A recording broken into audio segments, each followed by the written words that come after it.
na tawa nwa Jesus na tawa ife njoge bụ kedu ihe Jesus mere go kịta gịnị ka Jesus nyere gị Tinubu enweghị ihe Jesus nyere mụ Tinubu enweghị ọ dị too much ihe Jesus nyere bụ Tinubu na-enwero bụ na o nyere mụ joy of which na nnọrọ akịta now at this particular just 20 minutes nchọ ịlalụ ụla mmemme gịnị ma alalụ ụla really without no disturb. You understand?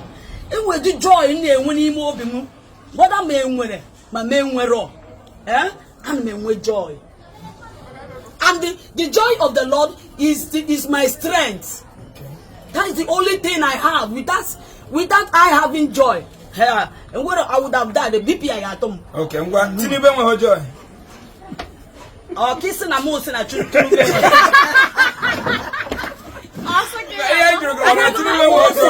Come on, onye ọbụla na-enweghị Christ enweghị joy.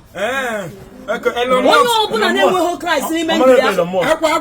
When you don't have Christ in you, you don't have joy. That is what I'm saying. That's where I base. Okay. If you don't have Christ, and before you yourself, before Christ.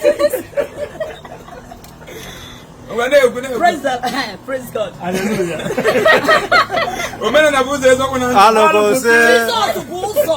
There is no other way except through Jesus. Whether you believe it or not, all I know is that it's through Jesus man will be saved. Whether you like it or not. And the Christ himself is crying bitterly because of your soul. Because you are once a believer before, but now you are no more. Okay. But now Christ himself is crying for your soul. He don't want your soul to perish. Let me tell you, Jesus he's waiting for the rapture. Okay, what was on the last day? Last day, and the last that was in Achikotaketa. Okay, I'm not Chikota. Yes, I was in Achikotaketa. Last day. Zanemi benjo, this is not an Chikota against Emotalonga, yes or no? Mama Motalonga, yes. I'm with Amunga now. Against you, Emotawan. I'm with Amuta wine. Thank you. If you know the Namaga, I know ditch. Or for more for my Chikota,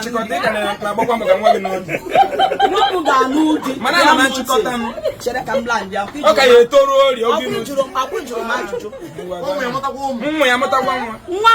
Ganudi. Wabuna Jesus Abiahi wrote today.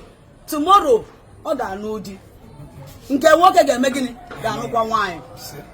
You understand? So to accord the Wagi on Wagi. Wagi Ganudi. Nke work yes. When you come, you're gonna go Matthew chapter 24. Guria Webada. You're gonna go Matthew 24. Guria Webada. Iga for the prophecy of Christ. Amuma Christ Hebrew. Now the book of Matthew chapter 24 down. Go on put that prophecy. The prophecy Abegona Mezu. That prophecy is Obiagana Mezu. Even the gospel of Christ have go around the world. Now, when we hear Jesus, have gone around the world. Now we are waiting for the rapture. Whether you believe it or not, rapture must surely come. And the book of Revelation chapter 13. Revelation chapter 13. The mark of 666. And a time is coming. Even the Americans have made it mandatory that anyone that does not receive that mark will not be a what? Agahabu and yes, I had it. I had it. And there is a mark. Without this mark, they have not qualified. They put the leader, the citizen of the American UK. So therefore, all the and hear me now.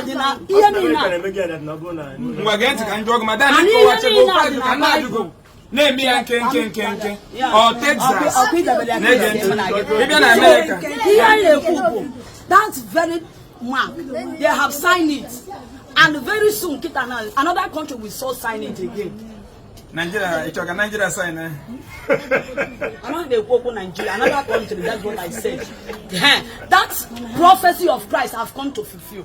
Now we are waiting for the rapture. Okay, we enjoy to now.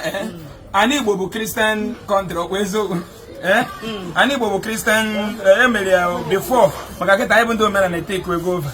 before eji Christianity mara na Igbo kwa eziokwu nchọ ejugo na isi na onye nwere Christ adịghị enwe udo ka mbido na nke a akwa lụrụ iyi na alụ ka ebe alụrụ ya ya bụ na Nigeria na mba ebe produce ya Nigeria ọ naghị produce ya ka ebe na-produce akwa na Nigeria ọ Nigeria na-produce ha nwere the state ndị obodo Igbo na-alụ nke fa Nigeria na-alụkwa nke fa onye bụ sometimes ịpụtasị gị Nigeria made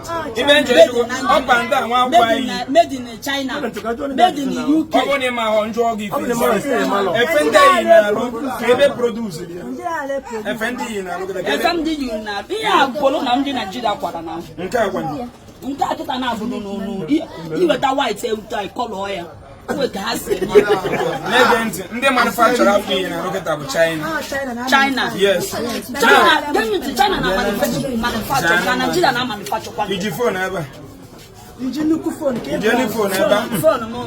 manye nwe phone ka ndị produce phone ndị China na-eproduce ndị UK na-eproduce ndị different countries na-ege China ana automatically ọbụrụ UK phone nke na-eyuzi ihe na-eyuzi made in China ọkwa eziokwu na-ege ntị ndị China arụrụ phone ha na-enwero Christ ha nwere udo nke mkpụrụ obi enwere udo nke mkpụrụ obi so nwere nwere udo nke mkpụrụ obi na China enwere udo a na-achọ ọ bụrụ nke udo nke mmanya na-enye enwere udo mmanya na-enye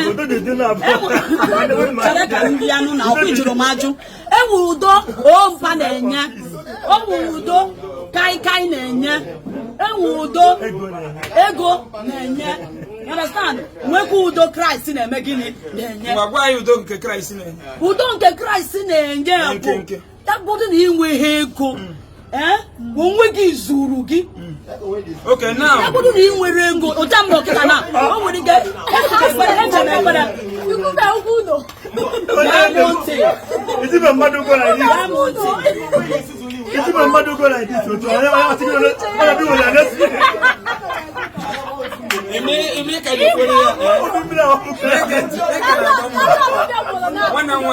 One agent. I'm na-agbasi mbọ ike na-akwụ ụgwọ ọnụ. Mgbe iji elu ụgwọ ọnụ. Onye ji ụgwọ ọnụ nwere donge mkpụrụ obi. Onye Christian ji ụgwọ ọnụ na-enwere gị nye akpụkpọ ya atụpụrụ ngwongwo. When he believe and stand on his joy, that joy of Christ in him, the way God will make a way when there is no way, it will be a great testimony. When again na Dubai, otu ebe nwanyị nkịtị ịnụ ọdị na Dubai, gọọmenti ga-enye gị ego worth 30 million naira Nigeria currency. Onye Dubai nụrụ di enyere 30 million maka na ọ nụrụ di.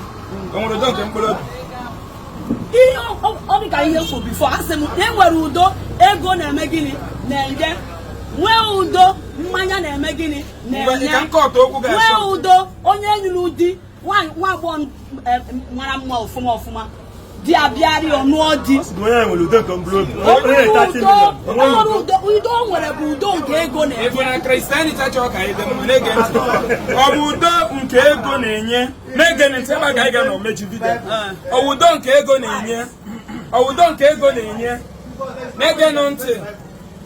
Ọ bụ udo nke ego na-enye ka ọ ga-agba inwe na ba ya dị mma ka udo nke Kraịst na-enye.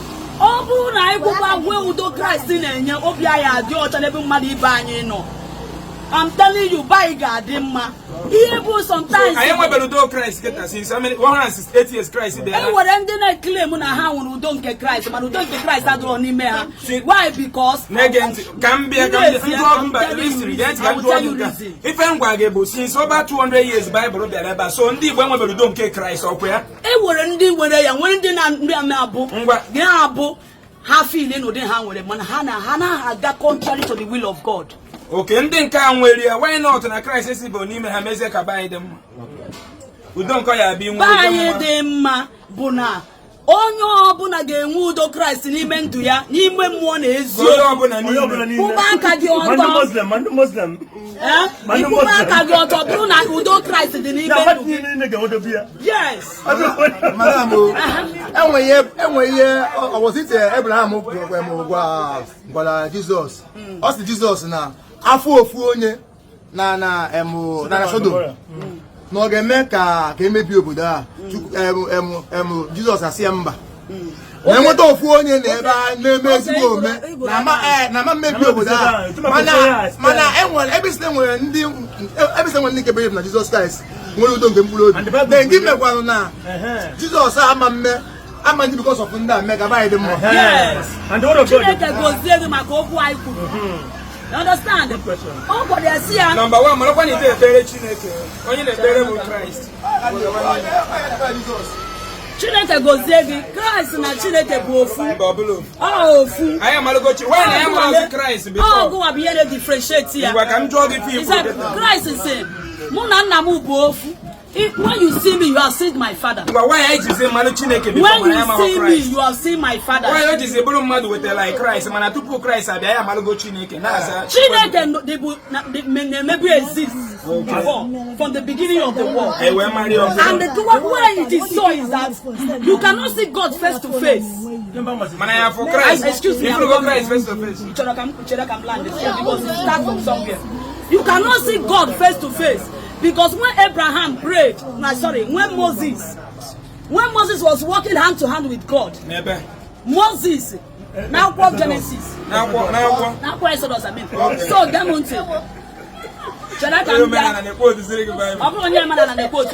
he's once in the line before, but now he's not.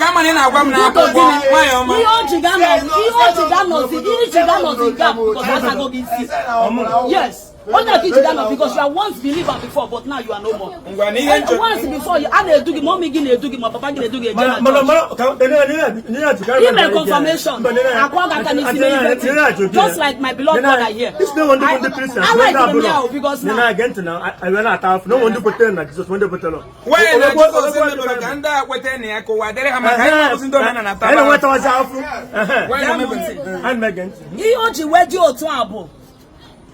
Equency is working day and night. Ndahu. Often and ndahu bunding here. Yeah, madam, with them bottle water. No, we need a bottle water. I can want me before it could be. I think I could be. I am a father of Christ. I'm not afraid. I'm going to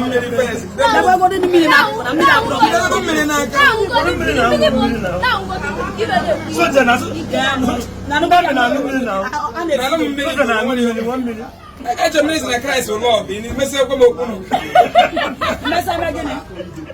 may say, "Come on, when he's not Christ alone." But I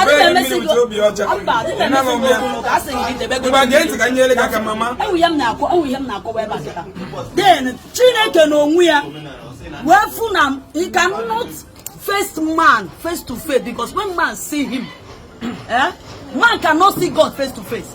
Because when you see God, that person will not live. Then Chineke will measure Simba that he want to communicate with man. Adam and Eve of Walia. Because now they are not Adam Cabin. You understand? Adam and Eve for Chineke. Chineke where Adam and Eve of Walia. He formed himself. Or whereby now for Mary. The same God. Oh, the same God. The same God. But now for a Virgin Mary. Virgin Mary where moya. I am Malagon Kedini, we have some tradition about Jesus and Emonia Dalangola Gabija. Fine now, Chineke and me, Christ in me, and Mary of on Emonia police or for both. On Emonia police or fools. On Emonia Dalogo, on Emonia Dalogo, when again, when you're a Christ in a quiz, we don't believe. Now, Omonia, my Benia, will go do no Dalangola Jesus in Malagabija. Even the make a manable. Send yes or no. Omonia, my village here. Dalangolo, but don't name another Dalangolo, just say Planetaga Beach. And when you Abama can kill Dangoro. One year police.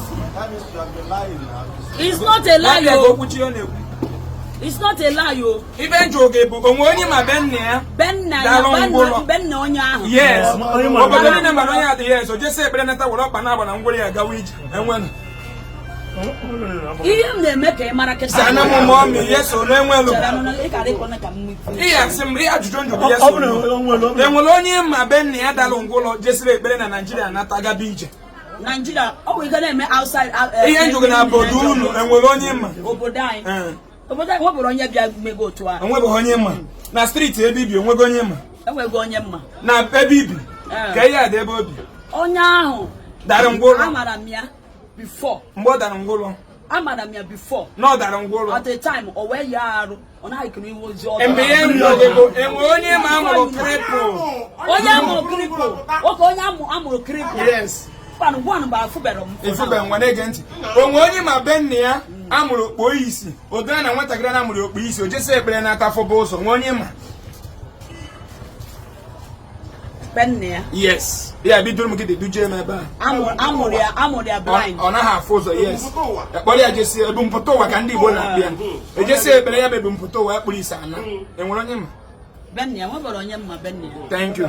Na enwere onye ma dara ogbi. Adịghị ekwu okwu. Na village unu. Na-ege ntị nchụsa gị nke a, gee ntị nchụsa gị nke a mmechizeli gị okwu. Na-ege ntị. Because now you are once a believers. Ekwesịrị m ịjụ gị ajụjụ. Ma na-esi ịjụ ajụjụ ma enwe onye mma. Because now God na-eme ihe siri ka ọ dị mfe. Abụmaka nke onye amụrụ blind. O nwere ike in our own vicinity. And this but God is faithful to do it. Ngwa na-ege ntị ka m gwazie ka anyị mechie okwu a. Mami na ihe ga-ewetara gị udo nke mkpụrụ obi. Udo nke Kraịst na udo nke ego. Ihe na-enye udo nke mkpụrụ obi bụ udo nke ego. Ọ bụrụ udo Kraịst. Ọ bụrụ eziokwu. Na-ege ntị ka m gwachaa. Sị gị na ọ bụrụ ya. Na-ege ntị. Akịfụ mmanya a na-aṅụ kaị nwere udo nke ya. O mpa nwere udo nke ya. Wete ndị obodo ma dị mma. Check ebe bishọp akọnfigogo onye a na ya nọ n'afụfụ. Nọ n'afụfụ nọ n'udo Kraịst. Mana onye London nweta Kraịst a na-akwụ ụgwọ every month. Which is udo nke ego. Ụmụ ya na-aga free school udo nke ego. Ụmụ ya na-aga free health care udo nke ego. A na-enye ya moto on credit nye 15 years ịkwụgwọ udo nke ego. Ihe ụlọ nye 30 years. Udo nke ego. Ndị outside the country doziri nke ha right from the foundation. Ha malitere wee mee mgbili gidigidi. Gazie onwe ha. Mana Naịjirịa gaziri onwe ha ọfụma. Ka ọ ga-abụ onye amụrụ taa na-akwụ ya ụgwọ. Naịjirịa emeri otu ahụ. Ịma na ọ bụ na chọọchị. Naịjirịa emeri otu ahụ. And the big tax na-ege m ntị. Kraịst ga-eme ngwa ka eme ya otu a. Kraịst ga-eme ngwa ka gọọmenti kwụba anyị ụgwọ. Dị possible. Christ gave me more money in your ear. Okay, you're here. Go on over the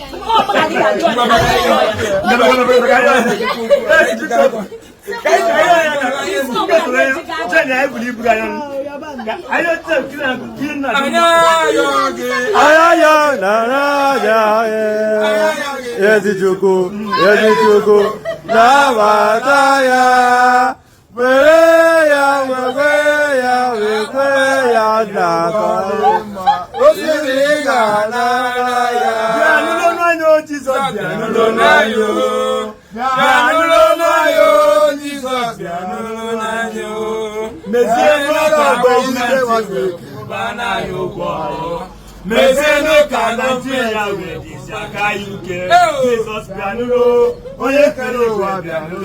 the name of Jesus. Amen. Me and my sister degree they're starting from today. The government can now nah, Jesus. Nah, Jesus. Any power that will ever make the Nigerian government not to pay the citizens that is being done in London. Begin to find it.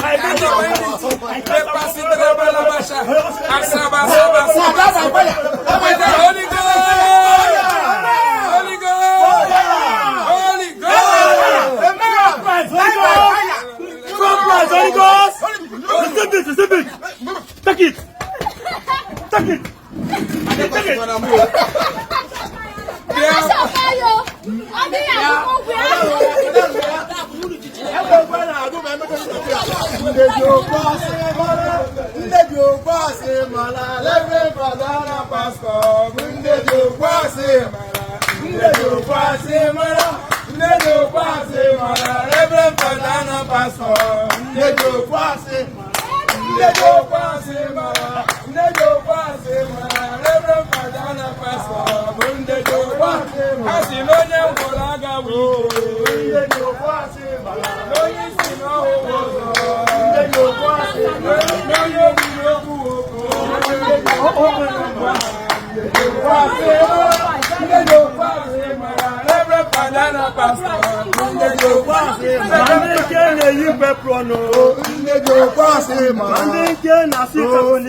They did not do it.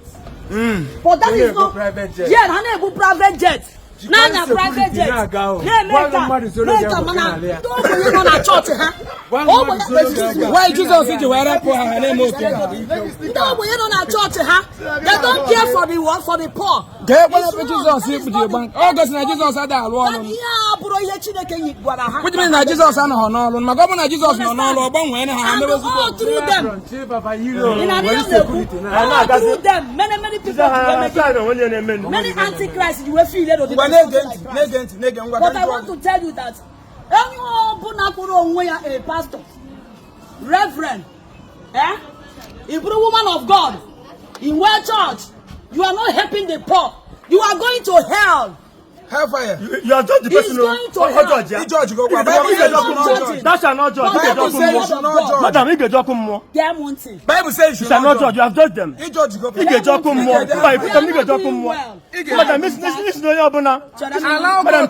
judgment is of the Lord. Thou shalt not judge. You judgment is of the Lord.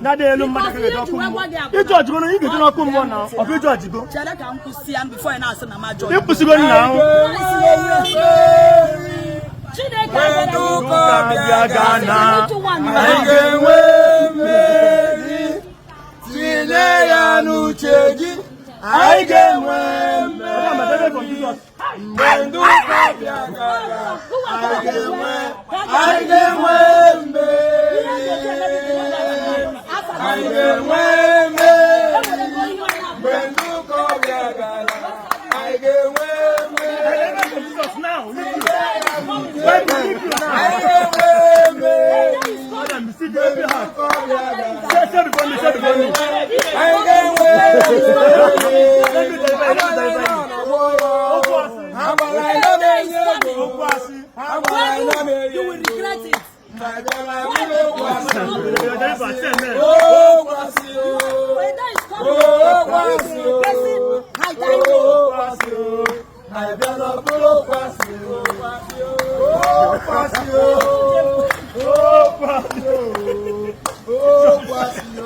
You need a